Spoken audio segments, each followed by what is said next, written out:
and I've got 2 kids, and they're pretty young, and one being a girl and a little boy, and many of us are out there feeling that way, I'm sure, like as we all go through different parts of our life. But we're going to watch the first video first from an artist's perspective on how women are seeing themselves. People are so cute when they have the little cheeks and they're like rosy, but mine are pretty plain. If I was going to change one feature about my face, I would say that I would want fuller lips. I'm definitely a person that looks tired when I'm tired, and when people say that, I immediately am like, oh man. I'm starting to already get little crow's feet and stuff, which like my mom has, so yeah. I'm a forensic artist. I was trained at the FBI Academy in 1993 in composite art. Worked for the San Jose Police Department as the police service from 1995 to 2011. We didn't really know what we were doing, so that was nerve-wracking for everyone. I showed up to a place I'd never been and walked into this big warehouse, and at the very end there was a guy with his back to me with a drafting board. I had a curtain separating me so that I don't see me. We'll begin. First of all, tell me about your hair.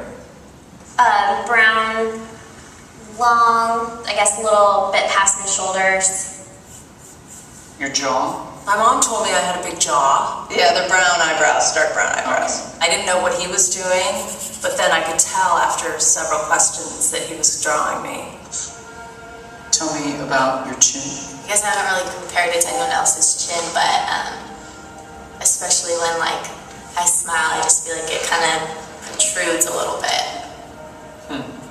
What would be your most prominent feature? I kind of have a fat, rounder face. The older I've gotten, the more freckles I've gotten. You sort of realize, oh man, now I have to talk about myself and think about my looks.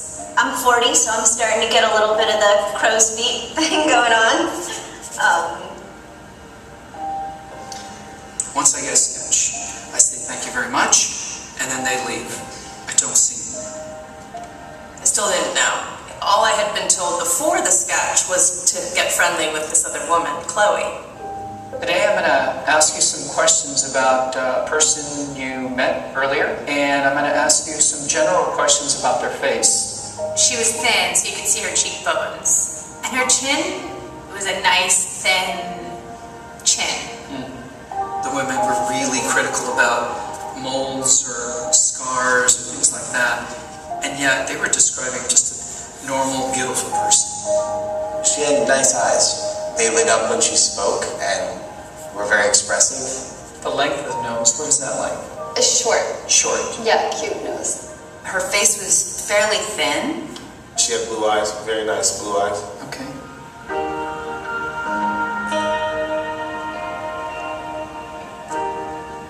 So here we are. So this is your self-described image? And then somebody else described you and I did this sketch.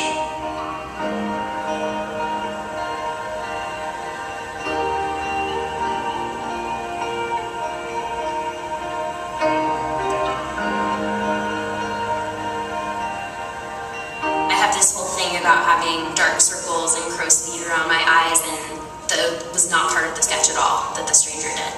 The stranger's was a little more like gentle.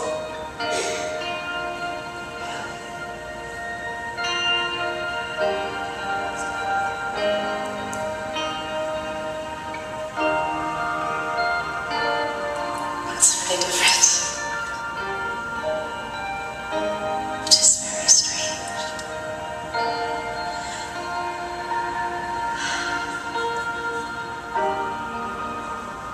She looks closed off and fatter. She just looks kind of shut down. Looks sadder too. The second one is more beautiful. I think they're catching more of that from you. Yeah. She looks more open and friendly and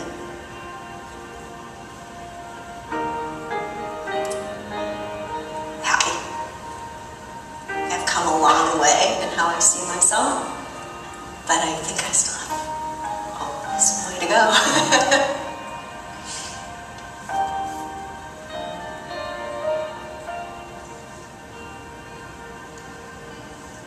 I have some work to do on myself. Do you think you're more beautiful than you say? Yeah. Yeah. Chloe's perception was so clearly different.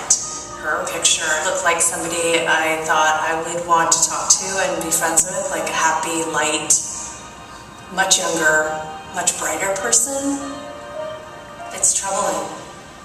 I should be more grateful of my natural beauty. It impacts the choices and the friends that we make, the jobs we apply for, how we treat our children. It impacts everything. It couldn't be more critical to your happiness. Our self-perceptions are generally kind of harsh and unbecoming when really that's not how the world sees us. We spend a lot of time as women analyzing and trying to fix the things that aren't quite right, and we should spend more time appreciating the things that we do like.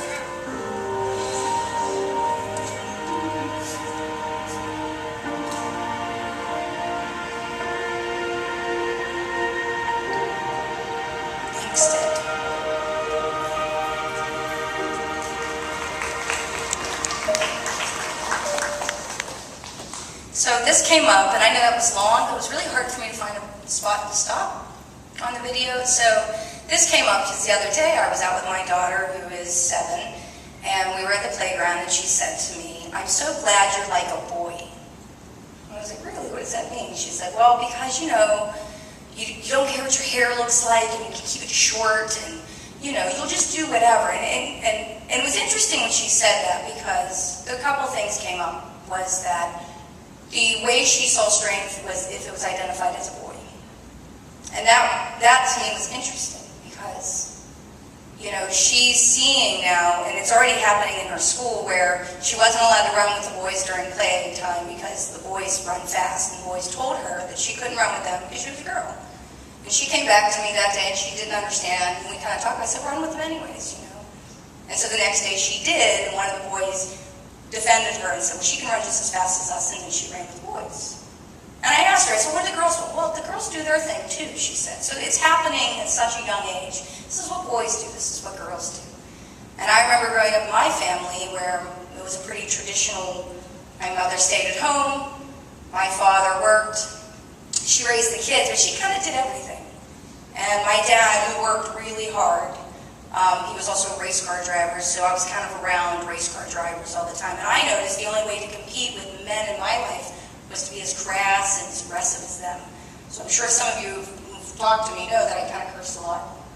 And that was sort of what I had to do in order to be heard amongst mechanics and race car drivers and all of these men in my life. And the women in my life were just as crass too, because they kind of learned the same thing. This is what you had to be. So one of the things that I kind of want to bring back is, like, this year I've had an opportunity to work with students that really do challenge us with what gender is for them.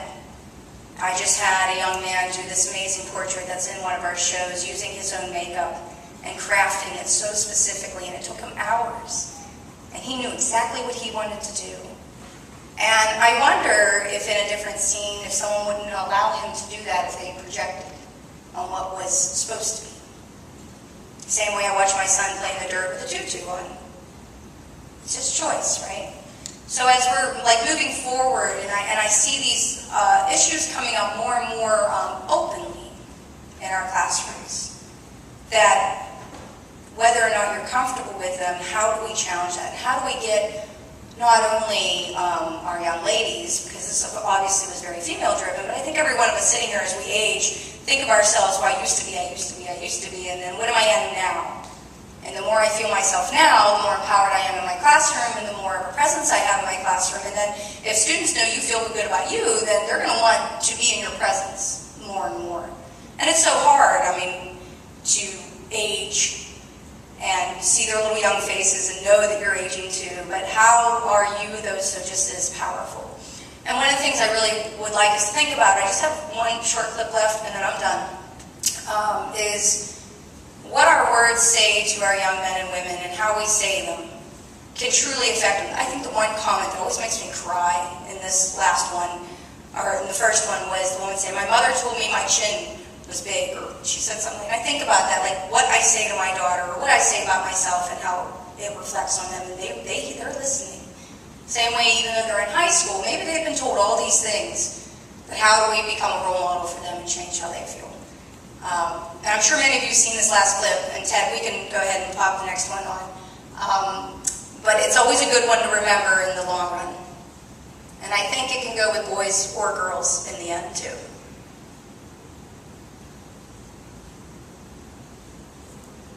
So I think it's the next slide that we had it on. If we just, is it the? It's the next slide. Is that the next slide on the PowerPoint?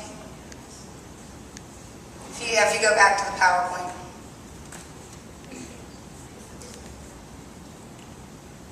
Then go to the next slide. No, maybe not. One more. Oh yeah, keep going. Yes.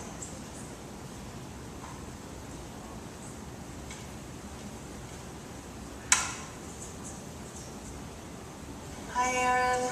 Hi. Okay, so I'm going to just give you some actions to do, and just do the first thing that comes to mind. Show me what it looks like to run like a girl.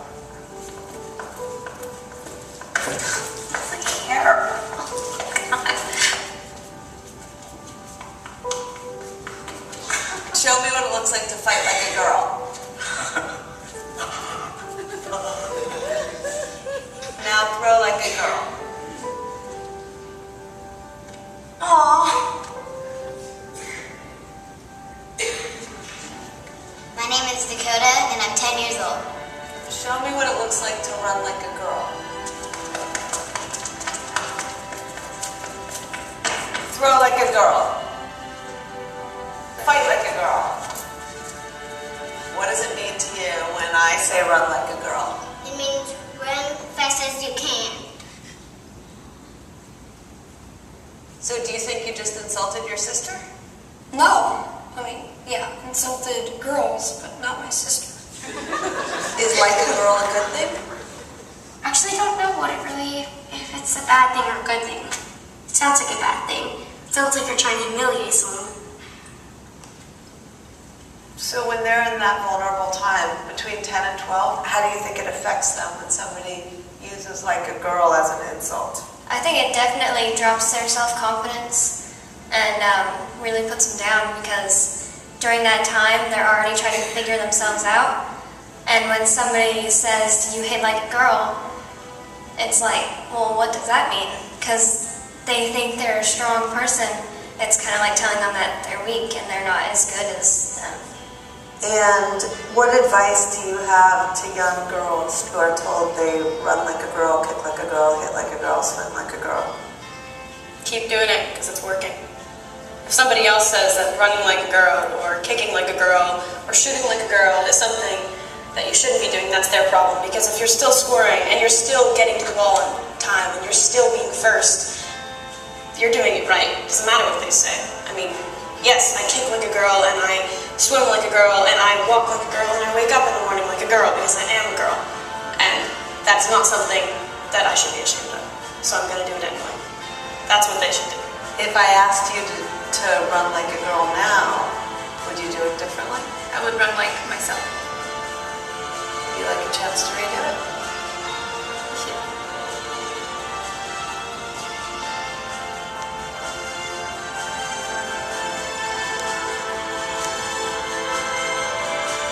Why can't run like a girl also mean win the race?